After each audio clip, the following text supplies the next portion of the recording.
Hello guys সবাই ভালো আছো আশা করি। আজকে আমি বুনা খিচুড়ি রান্না করব। মিক্স বুনা খিচুড়ি নিয়েছি, গরুর মাংস নিয়েছি, 500 গ্রাম পোলাও চাল এবং 500 গ্রাম মুগ ডাল, আলু নিয়েছি 4টি, কেটে দিয়ে পরিষ্কার করে নিয়েছি। প্রথমে মুগ ডালটাকে আমি ভেজে নেব, একটু বেশি একটা ভাজবো না, হালকা একটু ভেজে নেব, তাহলে একটা ভালো একটা ফ্লেভার আসবে। মুগ ডালটা আমার ভাজা হয়ে গেছে, একটা ঝুড়িতে নিয়ে নিচ্ছি।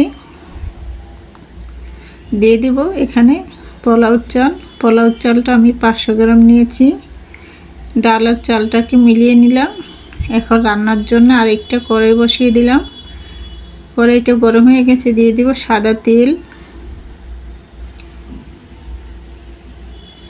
আর দিয়ে দিব সরষের তেল সামান্য, অর্ধেকটা দিয়েছি সয়াবিন তেল আর অর্ধেকটা সরষের তেল ব্যবহার করেছি, মানে 2 চামচ সরষের তেল 2 চামচ সয়াবিন তেল, তাহলে ভালো একটা ফ্লেভার আসবে, খিচুড়ির আলাদা একটা টেস্ট আসবে। আর দিয়ে দিলাম গোটা মশলা, দারচিনি, এলাচ, লবঙ্গ, তেজপাতা, গোলমরিচ, একটু ভেজে নেব।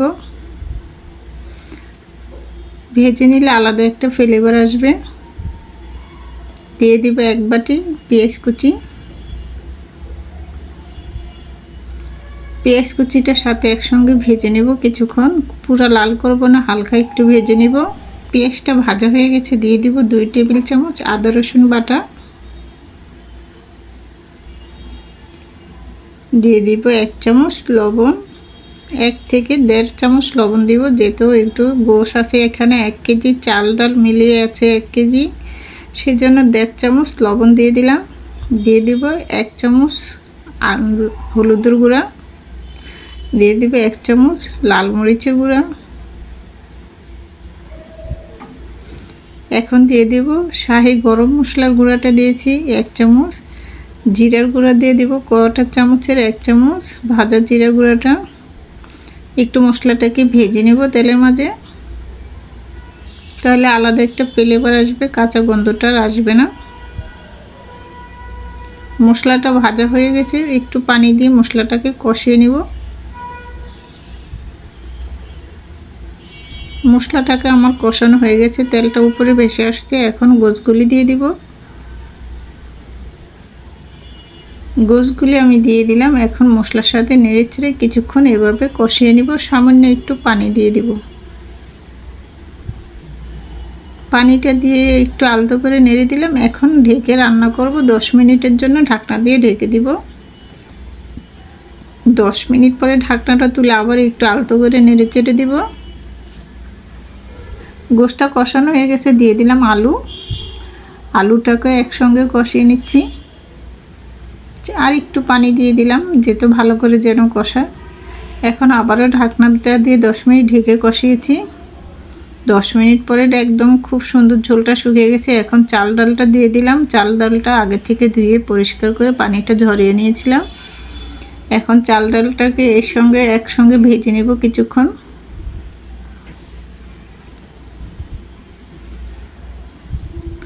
গোছ আলু এবং চাল ডালটা সব একসঙ্গে ভেজে নিচ্ছি। এটাকে মিক্স ভুনা খিচুড়ি বলে। আমি পরিমাণ মতো গরম পানিটা দিয়ে দিলাম। আগে থেকে গরম পানিটা করে নিয়েছিলাম, গরম পানিটা দিয়েছি। এখন দিয়ে দিব কয়েকটা কাঁচামরিচ কেটে দিয়ে দিব। কাঁচামরিচটা দিয়ে একটু আলতো করে নেড়েচেড়ে দিচ্ছি। এখন আমি দমে বসিয়ে দিব। আবারও 20 মিনিটের জন্য ঢেকে দমে বসিয়ে দিলাম। 20 মিনিট পরে ঢাকনাটা তুলে একদম দেখলাম হয়ে গেছে। একদম উপর থেকে নিচে খুব সুন্দর করে নেড়েচেড়ে মিশিয়ে দিচ্ছি। পানিটা খুব সুন্দর করে শুকিয়ে গিয়েছে, চাল ডালটা খুব সুন্দর সিদ্ধ হয়ে গিয়েছে। এখন দিয়ে দিব 3 থেকে 4 চামচ ঘি। ঘিটা দিলে আলাদা একটা ফ্লেভার আসবে এবং খেতে অসাধারণ টেস্ট আসবে। আমি এখানে 4 চামচ ঘি ব্যবহার করেছি। ঘিটা ব্যবহার করলে খুবই মজা লাগে। এই যে চাল ডালটা খুব সুন্দর সিদ্ধ হয়ে গিয়েছে। আবার ঢেকে আমি 10 মিনিট এভাবে রান্না করব।